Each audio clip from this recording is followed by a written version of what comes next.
రోజు వర్కౌట్ చేయి, స్వెట్ రావాలి, షర్ట్ తడవాలి, అలసిపోవాలి. అలసిపోతేనే పడుకో, పసి పిల్లాళ్ళ నిద్రపో.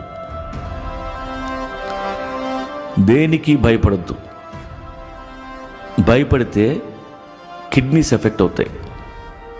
ఎక్కువ వర్రీ అయితే స్టమక్ అప్సెట్ అవుద్ది.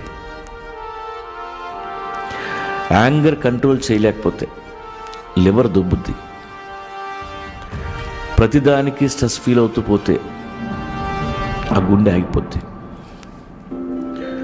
కామ్గా ఉండటం నేర్చుకో. మతాలు గ్రంథాలు మనకెందుకు? ఆ కుక్కలా సరదాగా ఉండగలిగితే చాలు. నువ్వు మెడిటేషన్ చేయక్కర్లేదు. కాస్త సెన్స్ ఆఫ్ హ్యూమర్ ఉంటే నవ్వుకుంటూ బతికేయచ్చు.